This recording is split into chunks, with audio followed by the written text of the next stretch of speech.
피부가 탄력이 떨어지고 얇아지는 느낌이 든다거나 유수분이 부족해지고 푸석푸석해지고 주름이 진다거나 기미 같은 색소 침착이 많이 생길 수도 있고 모공이 점점 늘어지는 느낌이 들 수도 있어요. 오늘은 제가 직접 실천하고 있는 안티에이징 관리에 대해서 말씀드리려고 해요.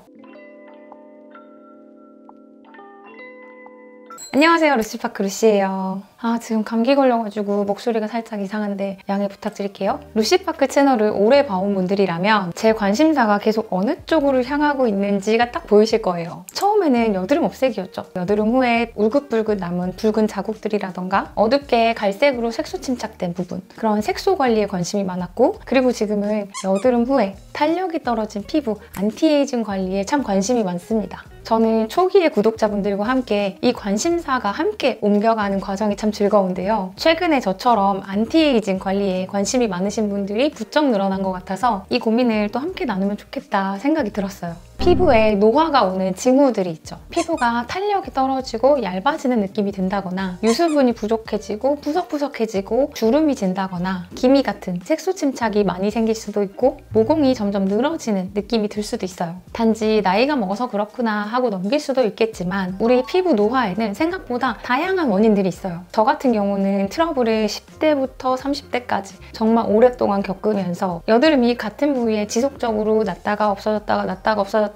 하기도 하고, 여드름을 빨리 없애기 위해서 여드름 제품들 많이 사용하다 보니까 그 결과로 피부가 묘하게 탄력이 떨어진 느낌을 많이 받았거든요. 다른 이유로는 콜라겐 합성 저하, 자외선으로 인한 광노화, 보습 부족 등 다양한 원인들이 있는데, 오늘은 제가 직접 실천하고 있는 이제 안 하면 불안한 안티에이징 관리에 대해서 말씀드리려고 해요. 첫 번째로 간단하게 실천해 볼 수 있는 거, 바로 자외선을 차단하는 습관인데요. 피부 노화의 가장 큰 외부적인 요인을 꼽으라고 하면 바로 자외선입니다. 이 자외선을 피하는 생활 습관만으로도 피부 노화의 80~90%를 예방할 수 있다고 해요. 이 정도로 선크림이 중요한데 안 바르실 거예요? 제가 요즘 잘 쓰고 있는 자외선 차단제 두 가지를 보여드리려고 하는데요. 하나는 유기자차고요. 하나는 무기자차예요. 먼저 라운드랩 자작나무 수분 선크림이고요. 굉장히 유명한 제품이잖아요. 그만큼 굉장히 좋습니다. 선크림이 이렇게까지 촉촉할 수도 있구나 싶을 정도로 정말 촉촉한 제품이고요. 에센스나 세럼을 좀 리치한 거 발랐을 때 저는 보습제를 스킵하고 바로 유기자차를 발라주기도 합니다. 피부에 남는 보습감이 꽤 충분하거든요. 그리고 저는 이런 유기자차는 백탁이 전혀 없잖아요. 그냥 가지고 다니면서 핸드크림 대신 그냥 손에 발라주기도 합니다. 손등 같은데 자차 잘 안 챙겨 바르시죠? 손등 같은 데가 굉장히 피부도 얇고 그래서 노화가 빨리 오는 부위란 말이에요. 근데 핸드크림 따로, 자외선 차단제 따로 막 이렇게 챙겨 다니기가 귀찮으니까 저는 그냥 촉촉한 유기자차를 그냥 핸드크림 대용으로도 자주 써주고 있습니다.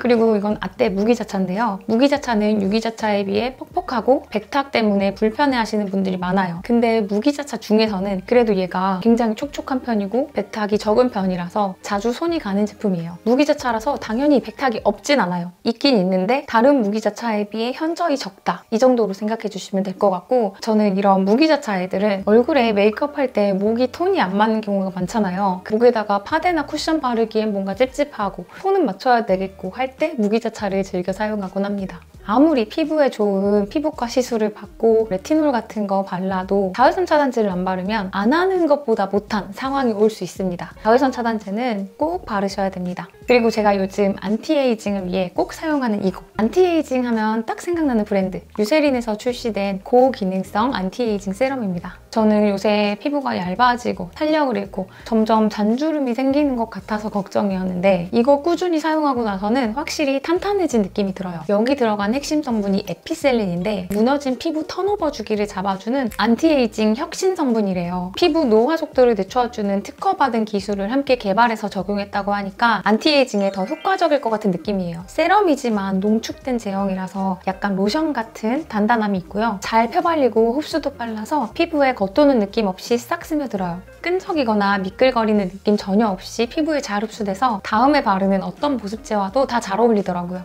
여기에는 탄력 시너지를 업 시켜주는 3중 유효 성분이 함유되어 있는데요. 히알루론산이 저분자, 고분자 두 종류로 들어가 있어서 이중으로 보습을 꽉 잡아주고요. 콜라겐을 활성화시켜주는 소야사포닌, 탄력 손실을 방어해주는 에녹솔론 성분까지 꽉꽉 들어가 있습니다. 직접 피부 노화라는 거를 느껴보니까 전혀 피곤하지 않은데도 뭔가 피곤해 보이는 얼굴, 그리고 얼굴이 종이처럼 뭔가 푸석해지고 얇아지는 그런 느낌이었거든요. 근데 이 제품을 쓰다 보니까 확실히 피부가 탄탄해지는 게 느껴져서 요즘 피부가 회복이 잘 안 되는 것 같다 싶으신 분들이 사용하시면 좋을 것 같아요. 제대로 된 안티에이징 제품을 꾸준히만 잘 써주면 탄력이나 주름 개선뿐만 아니라 모공, 피부 장벽, 피부결, 속건조 등등에도 많은 도움을 받으실 수가 있습니다. 실제로 4주 만에 10가지 피부 노화 징후들을 개선해준다는 효과가 입증이 되었기 때문에 안티에이징 케어 하고 싶다 하시는 분들은 이것만큼은 꼭 써보셨으면 좋겠어요. 이 제품 12월 23일부터 24일까지 딱 이틀간 올리브영 쇼케이스를 통해서 아시아 최초로 선 런칭합니다. 이틀간 런칭 기념으로 각종 이벤트와 프로모션 진행한다고 하니까 자세한 내용은 더보기란 참고해주세요.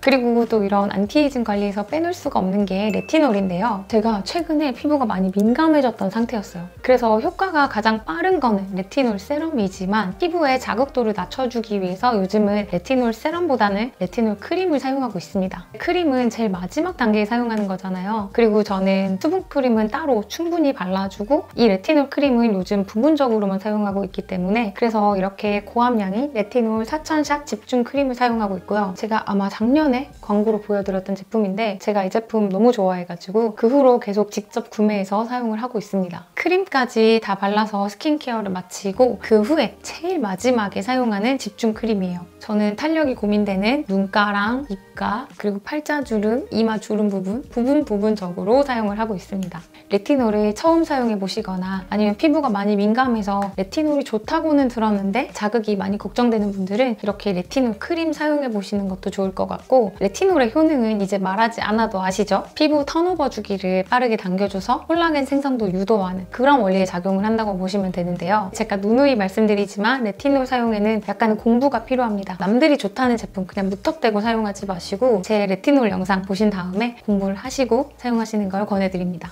그리고 또 제가 안티에이징을 위해서 하는 관리, 바로 고주파 관리인데요. 이거는 피부과에서 하는 거예요. 제가 처음에는 올리지오로 시작을 했고요. 그 후에 나온 볼륨어, 텐서마, 덴서티, 써마지 이렇게 고주파를 해봤는데요. 제가 몇 년째 계속 고주파 관리만 꾸준히 받고 있는데 노화의 징후들이 불독살처럼 이렇게 내려오거나 이중턱이 생기거나 이런 거를 징후로 많이 느끼시는 분들은 초음파 관리가 더 적당하거든요. 싹 올라붙는 느낌의 초음파 관리들, 슈링크, 울세라 이런 것들이 대표적인 초음파 관리예요. 그런 것들이 더 효과적이고요. 근데 저는 얼굴에 살이 없잖아요. 저처럼 피부가 얇고 살이 없는 사람들은 고주파 관리가 더 적당하다고 해요. 그래서 고주파 관리를 열심히 받고 있는데 제가 받아봤다는 올리지오 볼륨어, 텐서마, 덴서티, 그리고 써마지 이 순서대로 가격도 비싸고요. 통증도 심하고요. 그만큼 효과도 좋아요. 그래서 이게 사실 나의 선택이긴 해요. 써마지가 거의 올리지오의 2배 가격이거든요. 써마지를 1년에 한 번 받을 것이냐 올리지오를 6개월에 한 번씩 받을 것이냐 그냥 이게 선택인 것 같아요. 저는 다 해보긴 했는데 굳이 막 써마지까지는 받을 필요가 없을 것 같다는 개인적인 생각이 들어서 텐서마나 덴서티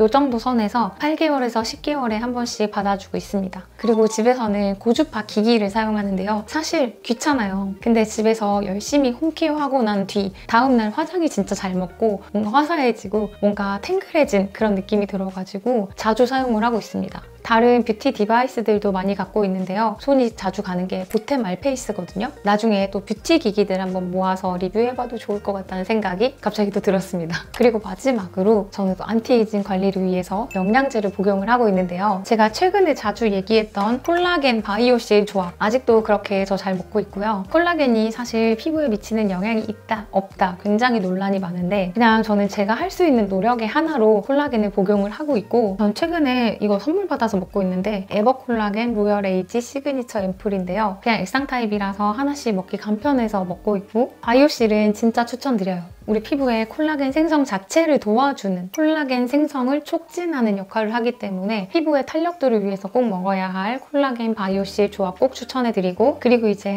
항산화제들인데요. 대표적인 항산화 물질 하면 비타민C, 코엔자임 Q10 이런 것들 있잖아요. 그런 것들 꾸준히 복용해주시면 좋고 저는 비타민C는 이것도 선물 받았는데 하루틴 리포존 비타민C 스틱 그냥 스틱 타입이라서 가루 이렇게 털어서 먹기 편해서 먹고 있고 비타민C는 되도록이면 몸에 흡수가 더 잘 되는 리포좀 형태의 비타민C를 찾아서 먹습니다. 그리고 항산화 효소를 하나 먹고 있는데 활성산소에 대해서 많이 들어보셨죠? 활성산소라는 게 과다해지면 피부의 노화까지도 촉진시킨다는 얘기가 있어요. 그나마 다행인 거는 우리 몸속에 그 활성산소를 제압하는 항산화 효소들이 있다는 거예요. 근데 이게 40대 이후부터는 체내에 항산화 효소가 많이 부족해진다고 해요. 그 중에 하나인 SOD를 저는 먹고 있는데 사실 당장 눈에 띄는 효과는 없어요. 근데 최대한 할 수 있는 저만의 노력으로 해보고 있는 거고, 비타민C나 코엔자임 Q10 같은 항산화 물질은 일회성으로 체내에서 작용이 끝나거든요. 근데 SOD 같은 이런 항산화 효소들은 체내에서 연속적이고 지속적인 항산화 작용을 계속하기 때문에 항산화 효소 하나 드셔보시는 거 추천해드립니다. 자, 오늘 이렇게 감기 걸린 목소리로 많은 얘기를 해봤는데요. 오늘의 안티에이징 얘기는 여기서 마치도록 하고 우리 루시파크에서 다음 영상으로 또 만날게요. 안녕!